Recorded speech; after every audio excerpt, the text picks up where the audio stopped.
మన ఇండియాకు ఒక మేజర్ షాక్ తగిలింది. మన కంట్రీ ఇప్పుడు 5th లార్జెస్ట్ ఎకనామీ కాదు, 6th లార్జెస్ట్ ఎకనామీ. ఒక స్టెప్ కిందకి పడిపోయింది.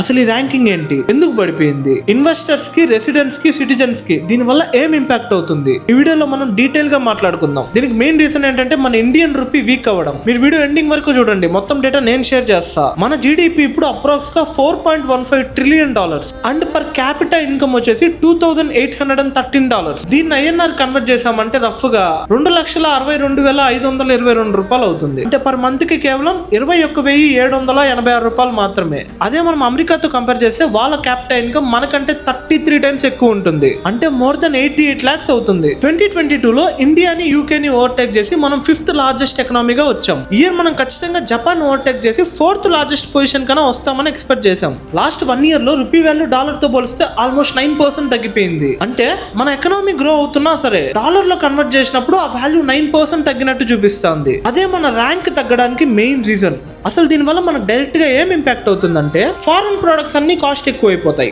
అబ్రాడ్ కి ట్రావెల్ చేసే వాళ్ళందరికీ కాస్ట్లీ అయిపోతుంది. ఇండియాకి ఇంపోర్ట్ చేసుకుంటాం కదా, లైక్ ఫ్యూయల్స్, ఎలక్ట్రానిక్స్, ఇవన్నీ కాస్ట్లు పెరిగిపోతాయి. కానీ ఇక్కడ మనకు ఒక ఇంపార్టెంట్ పాయింట్ ఏంటంటే ఇండియా ఎకనామీ స్ట్రాంగ్ గానే ఉంది. పీపీపీ బేసిస్ లో ఇంకా మనం టాప్ 3 ఉన్నాం. సింపుల్ గా చెప్పాలంటే ప్రాబ్లం ఎకనామీలో లేదు, రూపీ వాల్యూలో ఉంది. దీనిపైన మీ ఒపీనియన్ ఏందో ఖచ్చితంగా కామెంట్ చేయండి. ఇలాంటి నేషనల్ అండ్ ఇంటర్నేషనల్ ఇష్యూస్ ప్రపంచంలో ఎక్కడ జరిగినా 1 minute లోపు మీకు అర్థమయ్యే భాషలో మీ ముందర పెట్టేస్తా. ఆ వీడియో పెట్టగానే మీ దాకా రావాలంటే మీరు ఏం చేయాలి, ఈ వీడియోకి లైక్ చేసుకొని కింద కనిపిస్తున్న సబ్స్క్రైబ్ బటన్ ఒక పెట్టేసుకోండి.